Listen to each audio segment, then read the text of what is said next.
Good morning, John. So I've been thinking a lot about how we never know what anything means. Like, one of the big things about humans is that we can imagine the future. And how do we do that? We tell stories, and those stories extend from the past into the future, and for a certain amount of time and certain circumstances, like, we're pretty good at that. But once that story involves, like, a lot of people and a lot of time, we're never correct. Like, if 30 years ago you tried to tell a story that started, America Online is now rolling out to millions of American homes per month, you would not extend it to what has actually happened. Nobody would have called this. I recently learned a really amazing version of this. So we recently released the first episode of a new show from Complexly. It's called Endlings. It's on the Bizarre Beasts channel. It's a series about the last surviving member of a species before it goes extinct. And over the course of the series, the goal is that you learn a lot about ecology and biology and humans and our relationship with our world.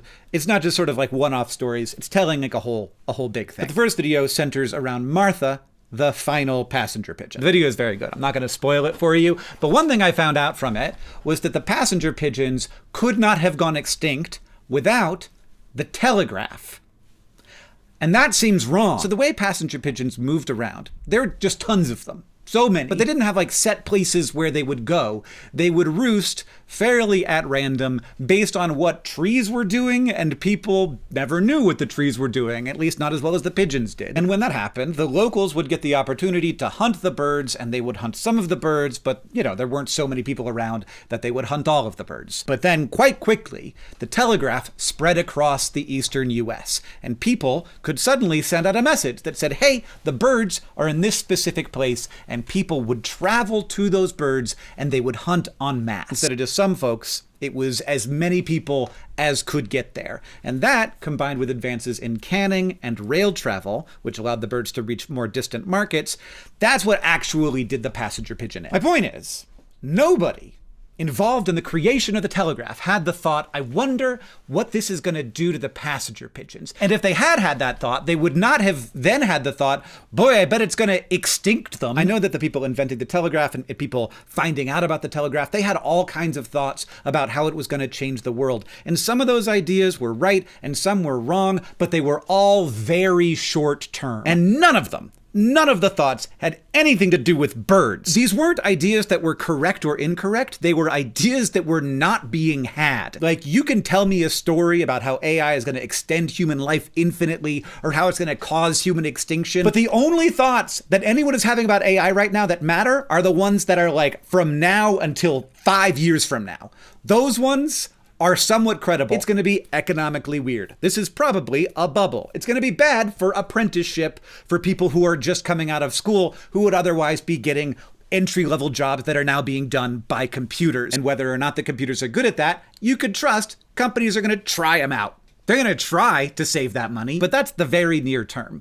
I think the most impactful thing about AI will be things that we have no idea of right now. I've got my bias, you've got yours. We're all looking at the past and extending the story into the future. But beyond the next 5 years, I think it's all up in the air. Beyond 10, I think the dominant forces will be things that no one has even thought of yet. The only thing I can tell you is that, like the telegraph, it will be a very big deal, and the impacts will be much weirder than we think. I am going to tell you what my bias tells me, though, even though I know it's my bias. I think we need to worry about whether it will continue us down the path of losing trust in each other and faith in humanity, which the current AI recommendation algorithms of YouTube and TikTok and Threads and Twitter all are already doing a fantastic job of, even without them having any interest in doing that. It's not like they want that. We told them to keep people on websites and they made us hate each other more. That is a weird outcome.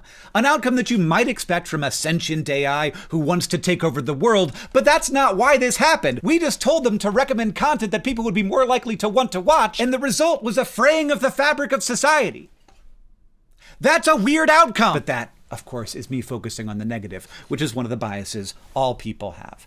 The telegraph helped end the passenger pigeon, but it also awakened a global awareness. It extended our empathy, our circle of care. It also necessitated the creation of the first digital encoding system, which, you know, would become important later on. In many ways, the telegraph changed what it meant to be human and may have helped to create the very idea of humanity, which has been a pretty important idea. My point is, The future doesn't grow out of our intentions. It doesn't grow out of our fears or our hopes or even our stories, though those things all have important influences. The future just grows.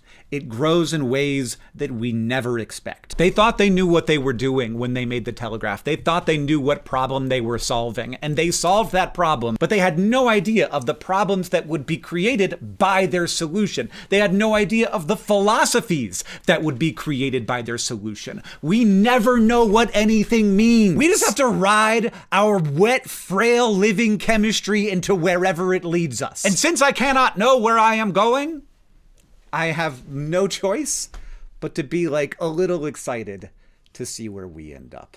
John, I'll see you on Tuesday. Martha died on September 1st, 1914, in Cincinnati, Ohio.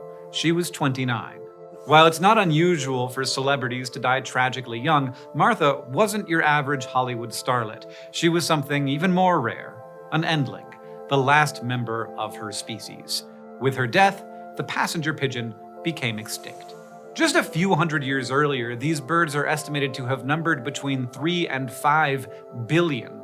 Their flocks were so large that when they passed, they could literally darken the sky for hours, as you heard in the first-hand account by John James Audubon in the intro. So how did we get from the passenger pigeon, making up as much as 40% of the total bird population of North America, to now? What was it about them that allowed them to be so abundant until they weren't? And are they really gone for good? Turns out their extinction and potential de-extinction comes down to a clash between their biology and ours.